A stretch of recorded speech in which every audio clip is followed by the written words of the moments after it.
بسم اللہ الرحمن الرحیم۔ پارہ نمبر 21 سورۃ روم۔ سورۃ روم کا پس منظر تھوڑا سا جان لیتے ہیں۔ عہد رسالت میں دو بڑی طاقتیں تھیں، ایک فارس ایران، دوسری روم کی۔ پہلی جو فارس تھی، ایران کی جو ہے طاقت یعنی کہ حکومت، وہ آتش پرست تھی، یعنی کہ آگ کی پوجا کرنے والی تھی۔ دوسرے عیسائی یعنی اہل کتاب تھی۔ مشرکین مکہ کی ہمدردیاں فارس کے ساتھ یعنی کہ ایران کے ساتھ، کیونکہ دونوں غیر اللہ کے پجاری تھے، جبکہ مسلمانوں کی ہمدردیاں روم کی عیسائی حکومت کے ساتھ تھی، اس لیے کہ عیسائی بھی مسلمانوں کی طرح اہل کتاب تھے اور وحی اور رسالت پر یقین رکھتے تھے۔ ان کی آپس میں ٹھنی رہتی تھی، یعنی کہ جنگیں ہوتی رہتی تھیں۔ نبی صلی اللہ علیہ وسلم کی بعثت کے چند سال بعد ایسا ہوا کہ فارس کی یعنی کہ ایران کی حکومت عیسائی حکومت پر غالب آ گئی، جس پر مشرکوں کو خوشی ہوئی اور مسلمانوں کو غم ہوا۔ اس موقع پر قرآن کریم کی یہ آیات نازل ہوئیں، جن میں یہ پیشن گوئی کی گئی کہ چند سالوں کے اندر رومی پھر غالب آ جائیں گے اور غالب مغلوب اور مغلوب غالب ہو جائیں گے۔ بظاہر اسباب یہ پیشن گوئی ناممکن سے نظر آتی تھی، تاہم مسلمانوں کو اللہ سبحانہ تعالیٰ کے اس فرمان کی وجہ سے یقین تھا، یعنی کہ اللہ تعالیٰ کا فرمان تھا، نبی صلی اللہ علیہ وسلم نے پیشن گوئی کی تھی، تو ان کو یقین تھا کہ ایسا ہو کر رہے گا کہ رومی غالب آئیں گے، تو کیونکہ یہ اللہ نے فرمایا تھا۔ تو اب ہم پڑھتے ہیں سورہ روم، شروع کرتے ہیں۔ الف لام میم حروف مقطعات۔ غلبت الروم، مغلوب ہو گئے رومی، فی ادنی الارض، زمین میں، وہم من بعد غلبہم سیغلبون، اور اپنی مغلوبیت کے بعد عنقریب وہ غالب آ جائیں گے۔ فی بضع سنین، چند سالوں میں، للہ الامر، اللہ ہی کے لیے ہے، من قبل، اختیار اس سے پہلے، ومن بعد، اور اس کے بعد، ویومئذ یفرح المؤمنون، اور اس دن خوش ہو جائیں گے مومن۔ روم اور ایران کی لڑائی میں مسلمانوں کی ہمدردیاں کس کے ساتھ تھیں؟ کفار مکہ کی ہمدردیاں ایران کے ساتھ، یہ میں نے آپ کو پہلے اس میں بتا دیا، وہی کافی ہے۔ تو اللہ سبحانہ تعالیٰ فرما رہے ہیں یعنی کہ اگر رومی مغلوب ہوئے تو وہ بھی اللہ کی مرضی سے وہ جو ہے وہ مغلوب ہوئے۔ آتش پرست جو ہیں ایران والے غالب آئے، وہ اللہ کی مرضی تھی، اور جب بعد میں روم جو ہے غالب آئیں گے، وہ بھی اللہ سبحانہ تعالیٰ کی مرضی سے اللہ کی مدد کے ساتھ ہوگا۔ بنصر اللہ، اللہ کی مدد کے ساتھ، ینصر من یشاء، جس کو چاہتا ہے، وہو العزیز الرحیم، اور وہ زبردست ہے، رحم فرمانے والا ہے۔ اب اللہ سبحانہ تعالیٰ یہ فرما رہے ہیں، اللہ جس کی چاہتا ہے مدد فرماتا ہے، چاہے مسلمان ہو یا کافر، غریب ہو یا امیر۔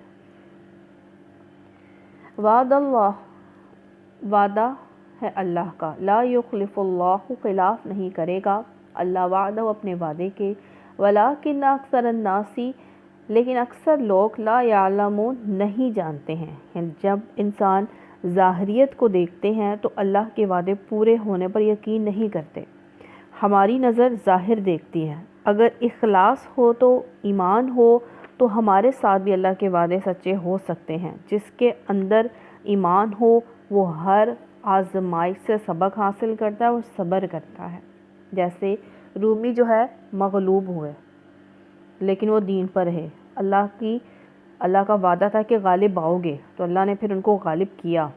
یعلمون، وہ جانتے ہیں، ظاہرا من الحیات الدنیا، ظاہری پہلو دنیا کی زندگی کا، وہم، اور وہ، عن الآخرۃ، اور آخرت سے، ہم غافلون، وہ غافل ہیں۔ تو کیوں فیصلے ادھورے رہ جاتے ہیں، سوچیں ادھوری رہ جاتی ہیں؟ کیونکہ صرف ہم ظاہر دیکھتے ہیں، ظاہری اور وقتی تکلیف اور خوشی صرف وقتی ہوتی ہے۔ جن لوگوں کے اندر گہرائی اور علم ہوتا ہے نا، ان وقتی تکلیف اور خوشی پر وہ نہیں ہوتے، خوش نہیں ہوتے، یعنی کہ وہ اسی میں نہیں رہ جاتے۔ تکلیف ہے تو وہ ہر وقت جو ہے وہ غم میں ہی رہیں، خوشی ہے تو وہ ہر وقت پھولے نہ سمائیں۔ حقیقت کا علم اکثریت نہیں جانتی ہے۔ ترقی پرست قومیں جو ہوتی ہیں نا، ظاہری کامیابی پر توجہ نہیں دیتی۔ انسان کی کمزوری کیا ہے؟ وہ صرف ظاہر پرست ہے، وہ صرف سامنے دیکھتا ہے، بظاہر دیکھتا ہے، اور پیچھے نہیں دیکھتا کہ کیا ہونے والا ہے، مادہ پرست ہے۔ دنیا کا ایک رخ ہمارے سامنے ہے اور دوسرا رخ آخرت ہے. ہم دنیا کو بنانے میں لگے رکھتے ہیں، آخرت کی فکر ہی نہیں کرتے. اللہ سبحانہ تعالیٰ نے یہ نہیں کہا کہ ظاہر دیکھو، بلکہ اللہ تعالیٰ ظاہر نہ دیکھو بلکہ اللہ نے آگے بھی دیکھو. کچھ لوگوں کو دنیاوی زندگی گزارنے کا معلوم ہوتا ہے لیکن آخرت سے وہ غافل ہوتے ہیں. ان کی صرف کیا ہوتی ہے، توجہ صرف دنیا کو بنانے کے لیے ہوتا ہے. ظاہر دیکھنے کی کمزوری یہ ہے کہ وہ آخرت کو سمجھتے نہیں ہیں. آخرت کو یاد رکھو گے تو دنیا اور آخرت کی کامیابی جو ہے وہ حاصل ہوگی. اولم کیا بھلا نہیں دیکھا، یتفکر انہوں نے غور و فکر کیا، فی انفسہم اپنے نفسوں میں، ما خلق اللہ نہیں پیدا کیا اللہ نے آسمانوں کو، السماوات یا آسمانوں کو، والارض اور زمین کو، وما بینہما اور جو کچھ ان کے دونوں کے درمیان میں ہے، الا مگر بالحق حق کے ساتھ، واجل مسمی اور ایک مقرر مدت تک، وَإِنَّ اور بے شک، کثیرا من الناس بے شک بہت سے لوگوں میں سے، بلقاء ساتھ ربہم ملاقات کے اپنے رب کی، لا کافرون البتہ انکاری ہیں. اللہ سبحانہ تعالیٰ نے ساری چیزیں جو ہیں مقرر مدت کے لیے بنائی ہیں. سب کچھ اللہ سبحانہ تعالیٰ نے فرمایا. انسان خود کس نے وجود دیا؟ اللہ سبحانہ تعالیٰ نے. زمین اور آسمان جو کچھ بھی اس کے درمیان میں ہے اللہ سبحانہ تعالیٰ نے فرمایا مقرر مدت کے لیے ہے. اللہ سبحانہ تعالیٰ نے فرمایا لیکن پھر بھی بہت سے لوگ اللہ سے رب سے جو ہے لوگوں کی ملاقات ہونی ہے سب کی، اس کے انکاری ہیں. کس کے؟ آخرت کے. اولم کیا بھلا نہیں، یسیر وہ چلے فی الارض زمین میں، فینظروا تو وہ دیکھتے، کیفا کس طرح کانا ہوا، عاقبۃ الذین من قبلہم انجام ان لوگوں کا جو ان سے پہلے تھے، قانو تھے، اشد زیادہ، منہم قوتاً طاقتور، آثارو قوت میں زیادہ تھے، آثار الارض اور انہوں نے کھودا زمین کو، وعمروہا اور آباد کیا، اکثرا اس کو زیادہ، مما امروہا اس سے جو وجاءتہم انہوں نے آباد کیا، رسولہم بالبیناتی اور اس کو آئے ان کے پاس رسول ساتھ روشن دلائل کے. فما کان اللہ تو نہ تھا اللہ سبحانہ تعالیٰ لیظلمہم کے ظلم کرتا ان پر، ولیکن اور لیکن کانوا تھے، انفسہم اپنے جانوں پر، یظلمون وہ ظلم کرتے. یہاں پہ بتایا جا رہا ہے کہ پہلی جو قومیں تھیں ان کے پاس طاقت بھی زیادہ تھی، سب دولت بھی زیادہ تھی، اللہ تعالیٰ نے سب کچھ جو ہے وہ بہت زیادہ دیا تھا. کائنات کے غور و فکر کے بعد یہاں پر آثار قدیمہ پر غور کرنے پر جو ہے زور دیا گیا ہے، اور ان کا انجام حق سے انکار کی وجہ سے، ان کا یہ انجام حق کا انکار کرنے کی وجہ سے ہوا. حالانکہ رزق کے مسائل ان کے پاس بہت زیادہ تھے، اللہ سبحانہ تعالیٰ کی آیات کا وہ مذاق اڑاتے تھے، رسول آئے نہیں مانے ان کی بات، تو اللہ سبحانہ تعالیٰ نے فرمایا آج وہ مٹ گئے، ان پر عذاب آیا، عذاب سے مٹ گئے. تو اللہ سبحانہ تعالیٰ کسی پر ظلم کرنے والا نہیں ہے، اللہ سبحانہ تعالیٰ نے اپنے اوپر ظلم حرام جو ہے وہ قرار دیا ہے، تو وہ اپنی جانوں پر ظلم خود کرنے والے تھے. اس کا مطلب کیا ہے کہ انہوں نے اللہ کی آیات کو نہیں سنا، نہیں مانا، نہیں عمل کیا، رسولوں کو نہیں مانا، تو اس کے بدلے جو عذاب آیا نا تو وہ اپنے اوپر خود ظلم کرنے والے تھے، تو اس ظلم کے بدلے ان پر عذاب آ گیا. تو یہ انسان کا اپنے اوپر ظلم ہے کہ انسان اللہ اور اس کے رسول صلی اللہ علیہ وسلم کی بات کو نہ سنے، نہ مانے اور نہ عمل کرے. ثم پھر کان عاقبۃ الذین انجام ان لوگوں کا، اساء السوء جنہوں نے برا کیا، بہت برا، ان کذبوا کہ انہوں نے جھٹلایا، بھی آیات اللہ اللہ کی آیات کو، وکانوا تھے وہ بیہا ساتھ اس کے، یستہزئون مذاق اڑاتے تھے. کیوں ہوا؟ کیونکہ اللہ کی آیات کا مذاق اڑاتے تھے. کیوں برا انجام ہوا؟ تو اللہ کی آیات کا مذاق نہیں اڑانا چاہیے. جو اللہ کی بات اور رسول صلی اللہ علیہ وسلم کی بات کر رہا ہو اس کا مذاق بھی نہیں اڑانا چاہیے، کیونکہ وہ اپنی بات نہیں، اللہ اور اس کے رسول کی بات جو ہے وہ کر رہا ہے. اللہ یبدأ الخلق، اللہ تعالیٰ ابتدا کرتا ہے، ثم پھر یعیدہ تخلیق کی، ثم پھر الیہ ترجعون ارادہ کرے گا پھر اس کی طرف لوٹائے جاؤ گے. یوم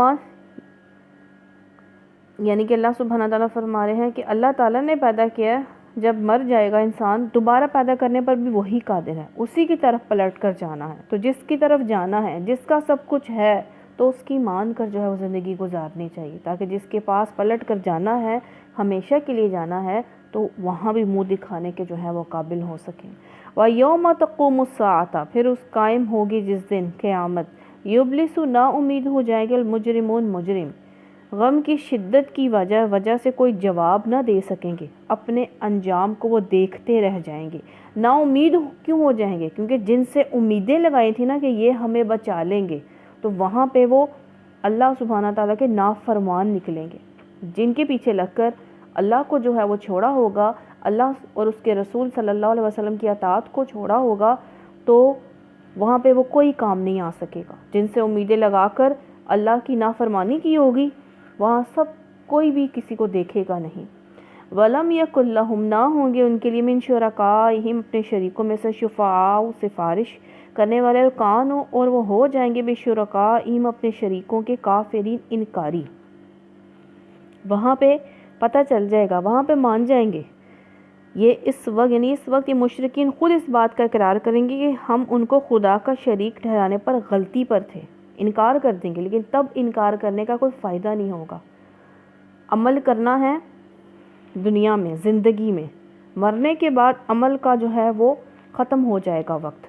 وَيَوْمَ تَقُومُ السَّاعَةُ، جس روز قائم ہوگی، یومئذ یتفرقون، قیامت اس دن وہ جدا جدا ہو جائیں گے، مومن اور کافر الگ الگ ہوں گے، اہل ایمان جنت میں اور اہل کفر و شرک جہنم میں چلے جائیں گے، اور ان کے درمیان دائمی ہمیشہ کی جدائی ہو جائے گی، یہ دونوں پھر کبھی اکٹھے نہیں ہوں گے۔ یہ حساب کے بعد ہوگا۔ تو قیامت کا دن کیا ہے؟ جزا اور سزا کا دن ہے، حسرتوں کا دن ہے۔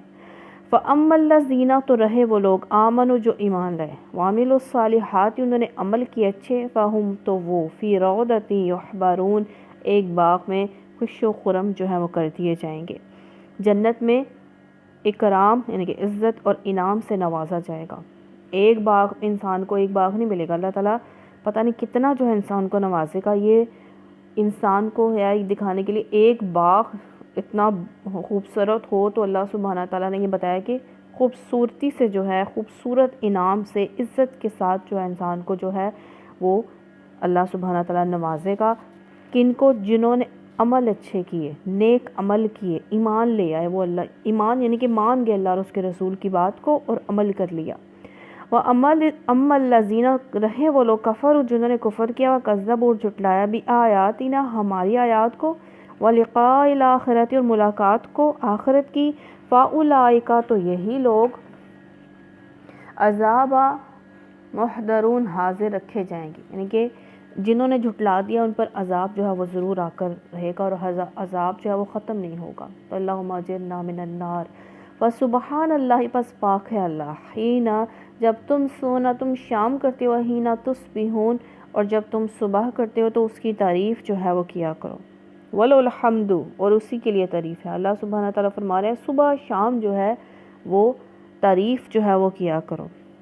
اللہ سبحانہ تعالیٰ یہاں پہ بیان کریں کہ فَسُبْحَانَ اللَّهِ، پس پاک ہے اللہ ہماری، تاکہ ہماری رہنمائی ہو کہ ہم اللہ سبحانہ تعالیٰ کی تسبیح جو ہے وہ کریں۔ صبح شام کی تسبیح سے روزے انسان کے روز کے گناہوں کا ازالہ ہوتا ہے، تو اسی لیے ہمیں یہاں بتایا جا رہا ہے۔ اور اسلامی کیلنڈر میں شام سے آغاز ہوتا ہے، اس لیے شام کا ذکر پہلے ہے۔